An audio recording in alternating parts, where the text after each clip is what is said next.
Hoy hablaremos del módulo 3, la sociedad y sus asuntos.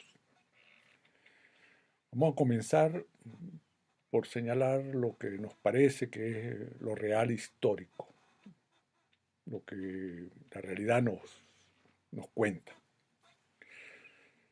Entendemos la sociedad como una forma de agrupación de individuos, una forma de agrupación que tiene una historia en común, una determinadas concepciones y valores, que es lo que llamamos ideología, y sobre todo que mantienen una determinadas relaciones de producción. La realidad histórica es que a lo largo de miles de años ocurrió una evolución en la vida humana que llevó a las tribus nómadas a establecerse en un territorio, desarrollando primero asentamientos agrícolas y luego, para asegurarse de una cierta manera la subsistencia, establecieron formas de organización de la producción que convirtieron esos asentamientos iniciales en ciudades y transformó la sociedad en una nación. Este proceso de desarrollo transformó el espacio natural donde esas sociedades se asentaron en espacio cultural con el que pasaron a identificarse. Un espacio cultural es eso, la transformación del espacio natural por obra de las actividades del hombre y de la mujer, por obra de las actividades de las sociedades.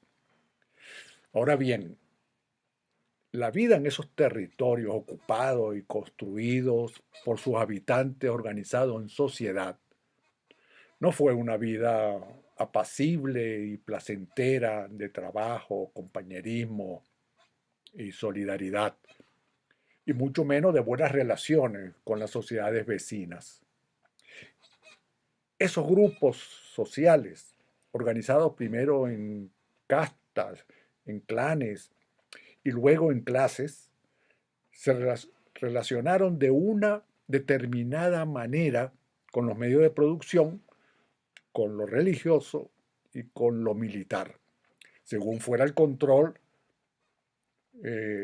o la subordinación que ellos tuvieran con esos medios. En las sociedades más antiguas, con la tierra como único medio de producción, bueno, unos eran guerreros, otros sacerdotes, luego estaban los pobres del pueblo llano y por último los esclavos.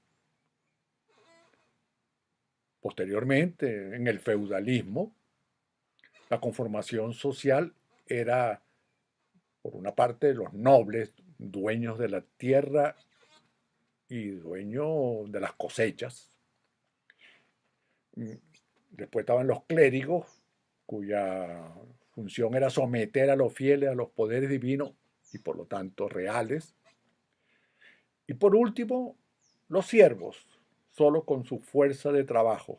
No eran dueños ni de las tierras ni de lo que cosechaban ellos. En la América conquistada, desde el siglo XV hasta el mediados del siglo XIX, ahí la sociedad estuvo formada por la familia mantuana, eso que llamamos nosotros en Venezuela la familia mantuana, que eran igualmente dueñas de todo, por los indígenas excluidos y apartados en un lado y por los esclavos que eran propiedad de esas familias. Y en medio de esos dos extremos, un pueblo, un pueblo de blancos de orilla, de sambo y mulato, tratando de subsistir con cualquier trabajo.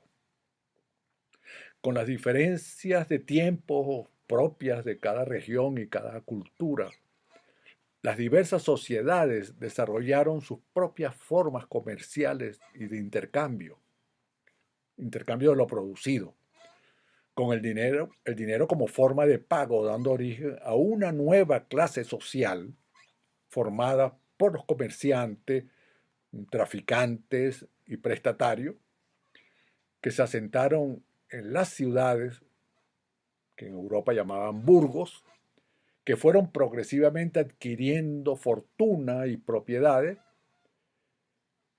que terminaron por convertir a esas ciudades, a esos pequeños burgos, en poderosas, algunas de esas ciudades en poderosas ciudades, ciudades-estados.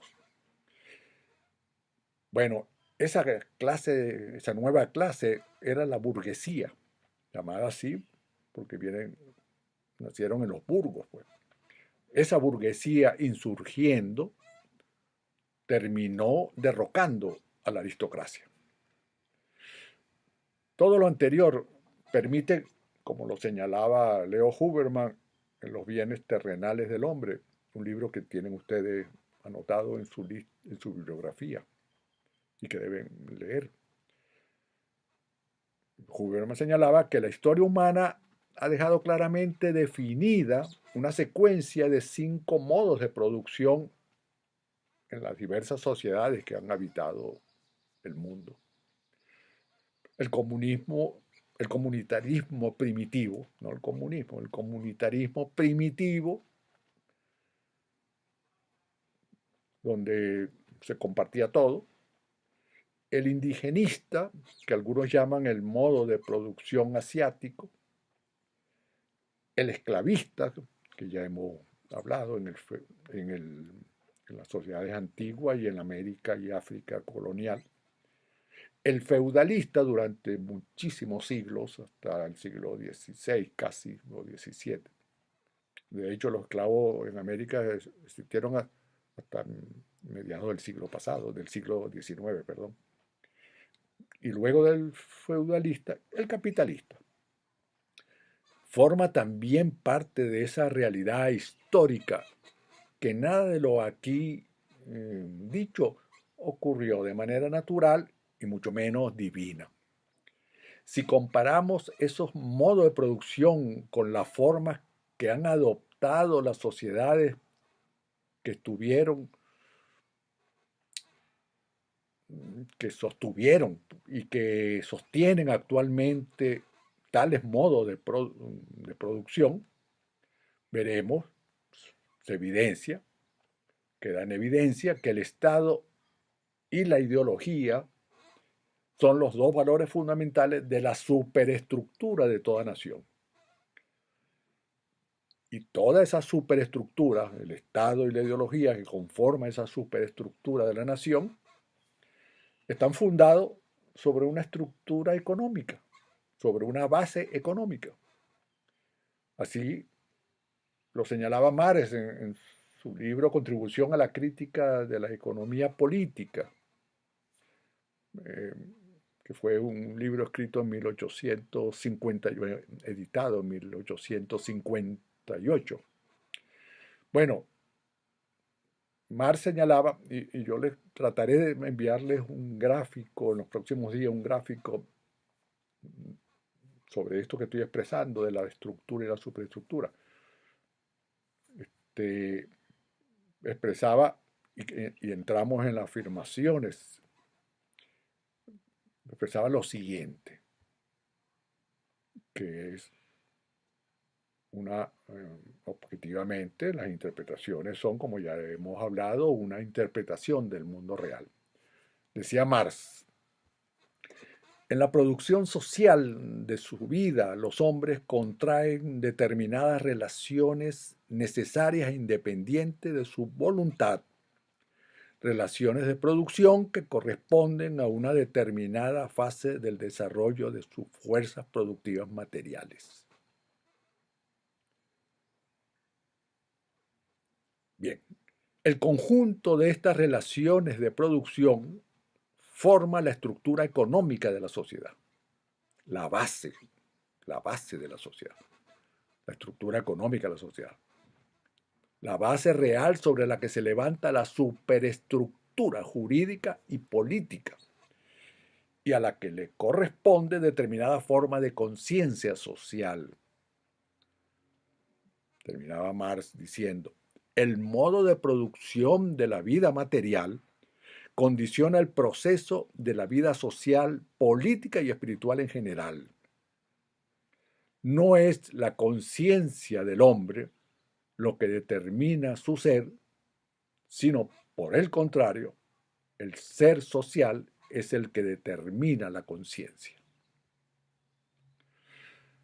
Pero Marx igualmente afirmaba que lo anterior puede ser contrariado, la dialéctica, pues nada de eso es inevitable. La hipótesis de que en un mercado diferente, dirigido al bienestar, el valor de cambio de las mercancías pueda transformarse en valor de uso, tiene bases objetivas.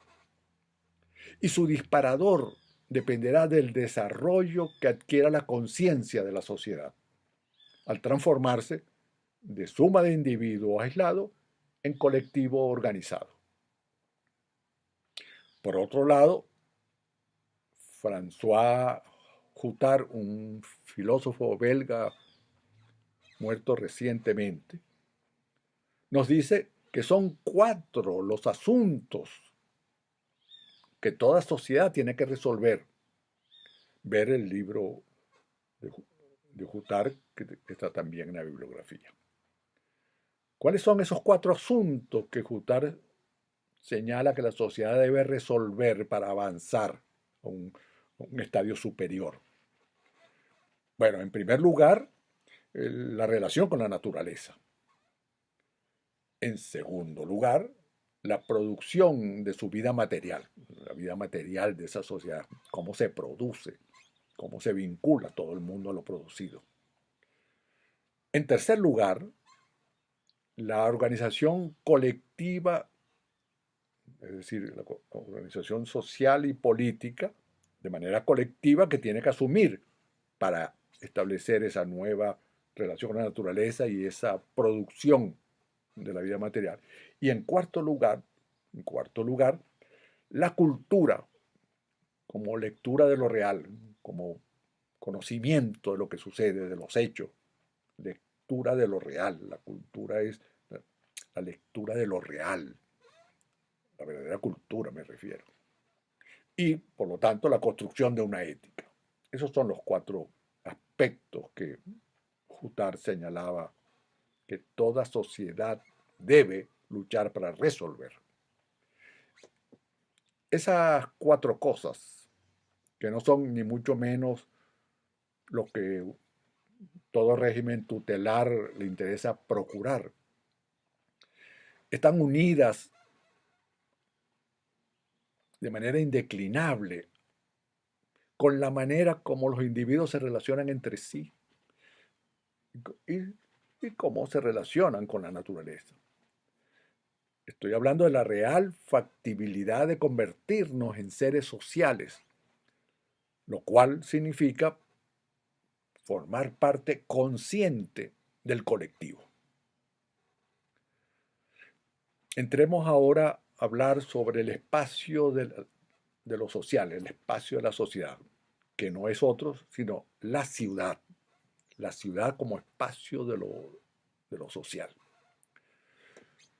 La ciudad, por su permanencia, por los arraigos que crea, con su equilibrio y vaivenes, con sus prestaciones y hostilidades, son los verdaderos territorios de la gente.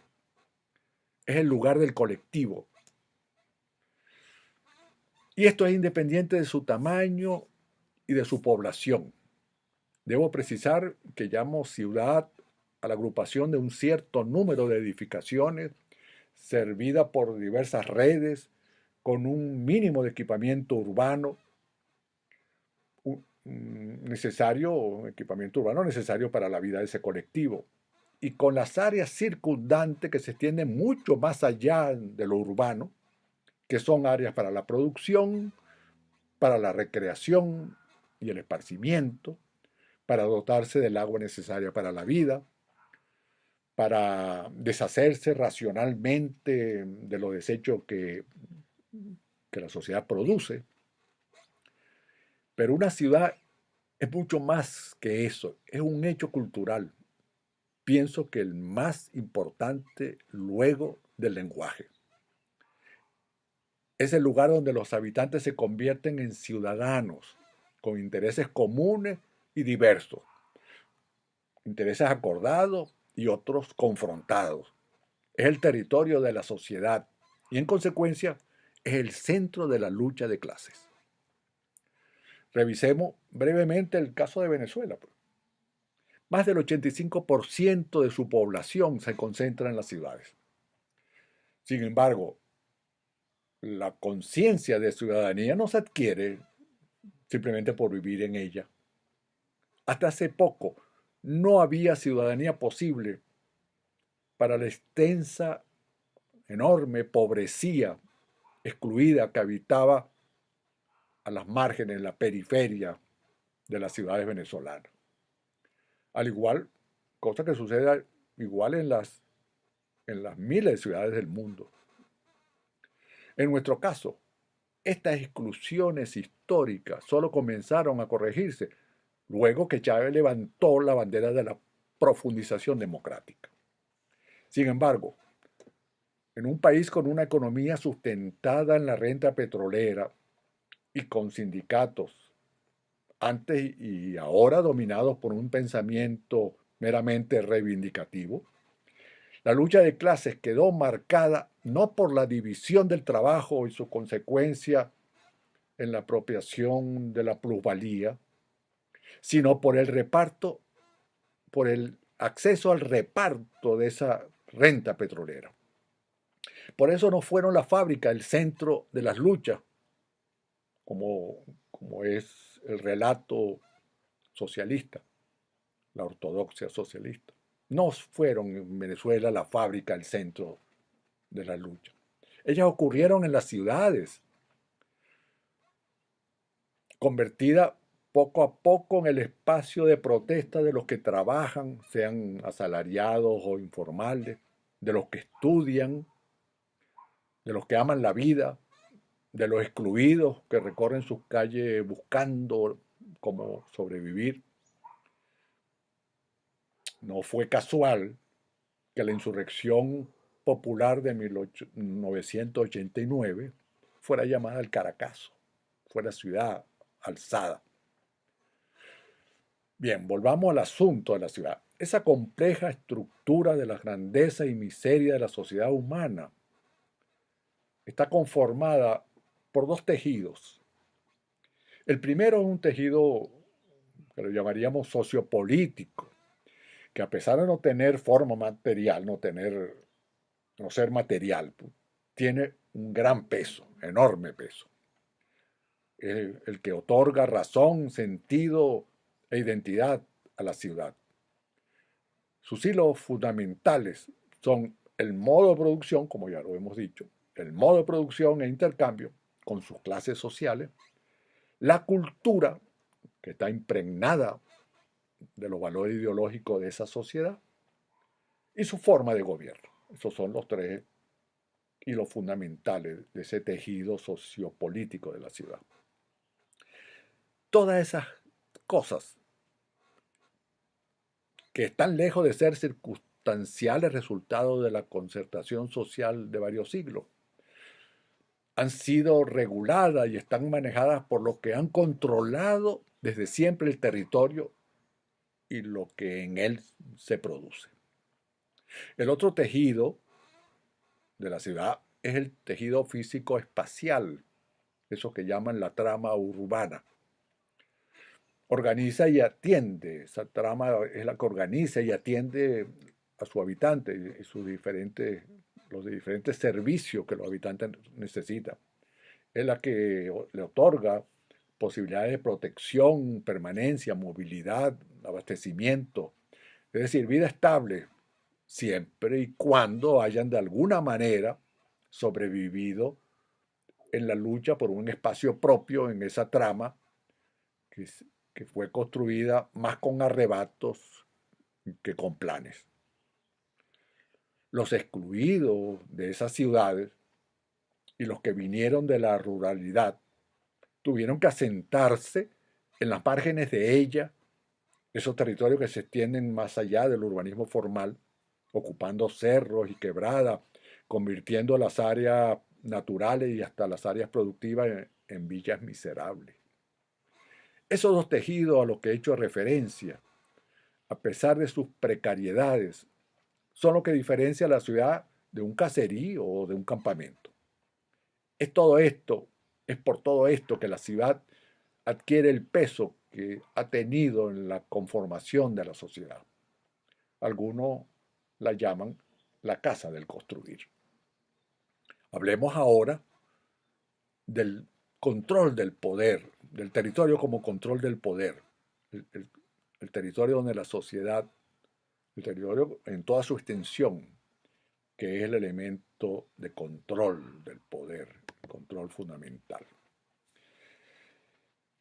Ya señalamos cómo desde los tiempos más remotos de la antigüedad, la tierra fue el más poderoso bien del que se apropiaron las clases dominantes. En los antiguos reinos, toda la tierra era propiedad del rey. Él entrega parte de esas tierras en forma de ducados, condados y marquesados, se lo entrega a los nobles de la corte. Luego de la Revolución Francesa, la burguesía que ya era dueña del dinero, le cortó el pescuezo literalmente a la aristocracia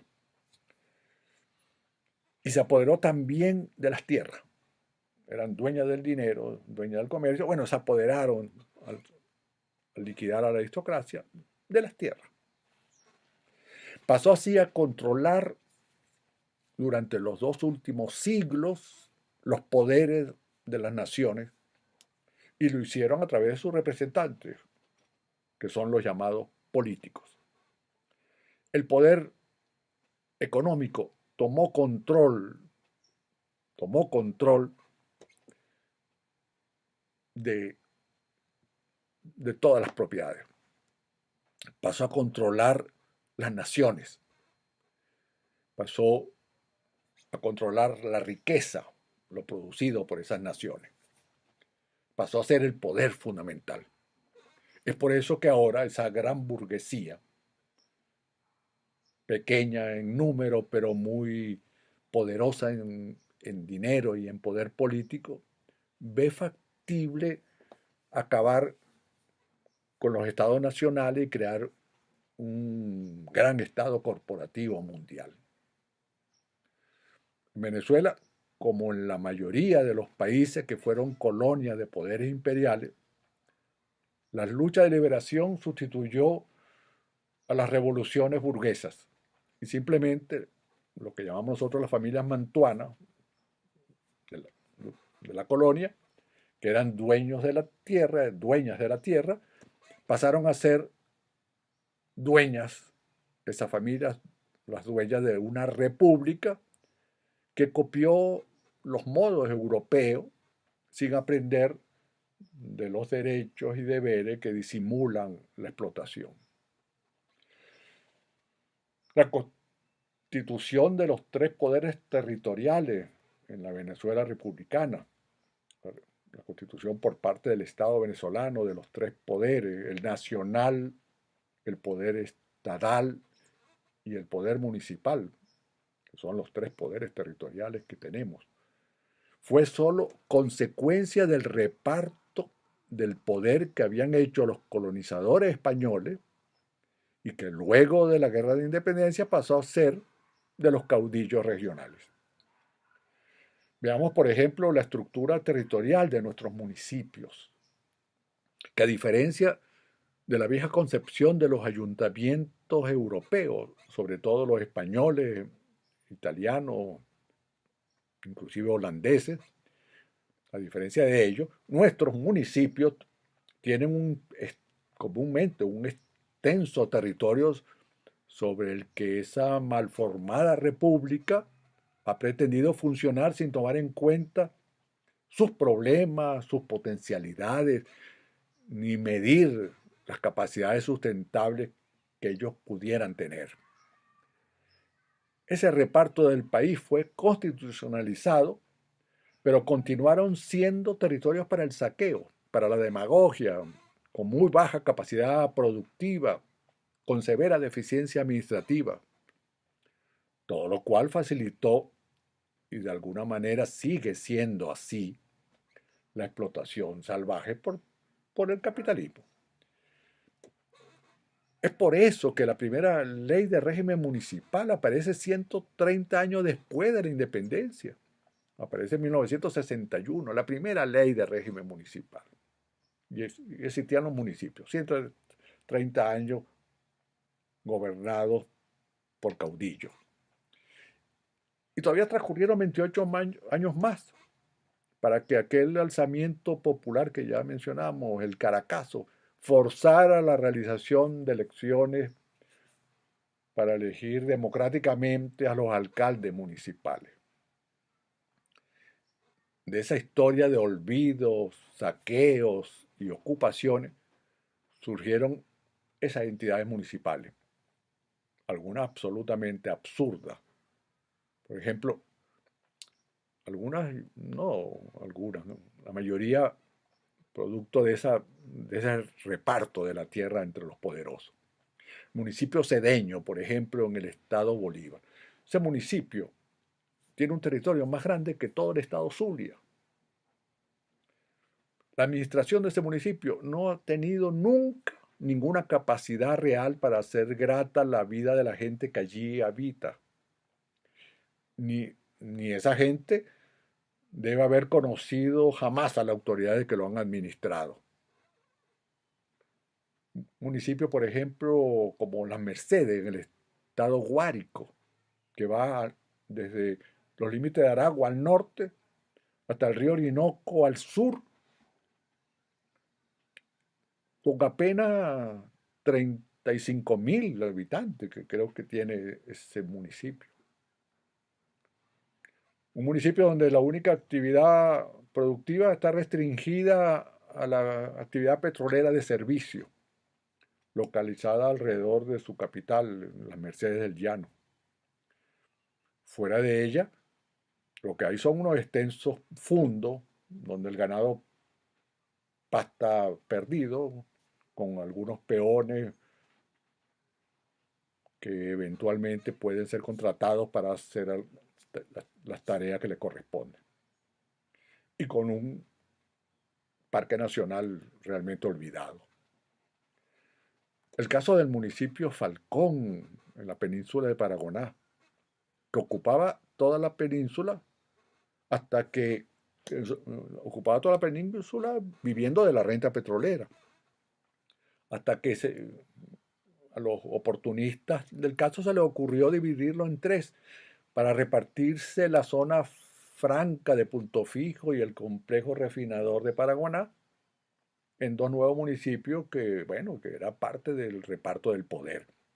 Surge así los Taques y Carirubana y dejan al municipio original, al municipio Falcón, viviendo solo del situado gubernamental que le asignan y el poco impuesto que pueden recabar en las posadas y restaurantes de adícora. Y, y con esos ejemplos veamos la enorme distancia que esa estructura municipal criolla tiene de aquel viejo concepto del ayuntamiento en la Europa latina, que que ya hemos hablado. Porque ese ayuntamiento era o es todavía el gobierno de la vecindad.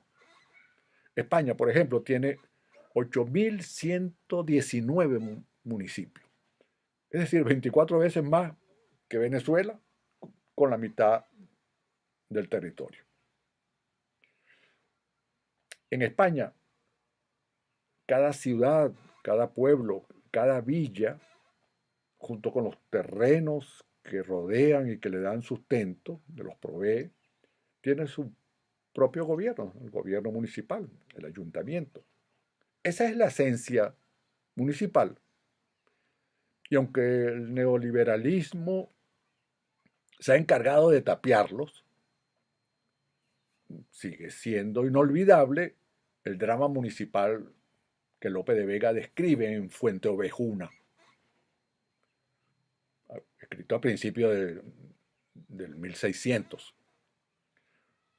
Aún subsiste en en la misma Andalucía de Fuente Ovejuna, un municipio llamado Marinaleda, con una muy pequeña población de 2000 y pico, 3000 habitantes, que sin necesidad del situado que le asigna el Estado español, basa su economía en una producción agropecuaria colectiva que posee un alto nivel de desarrollo, alternativo al capitalista, y que ha logrado pleno empleo y viviendas para todos sus habitantes.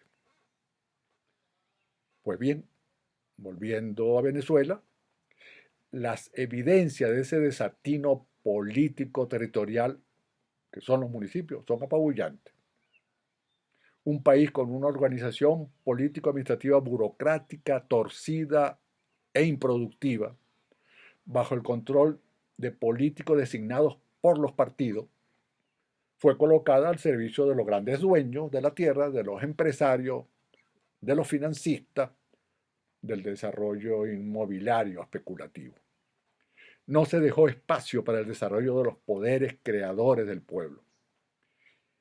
Y esto poco ha cambiado a pesar que ahora esa estructura administrativa están mayoritariamente en manos socialistas. Pienso que estas cosas de las que hablo,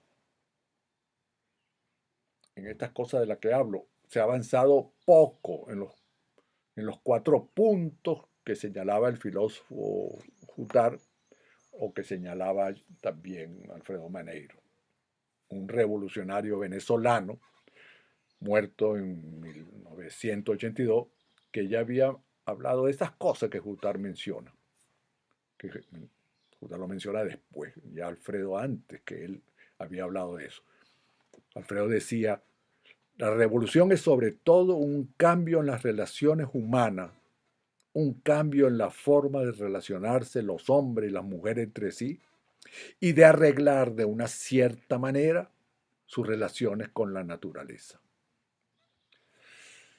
Voy a concluir haciendo 3 afirmaciones sobre los asuntos de la sociedad que están contenidas en las cosas que hemos hablado.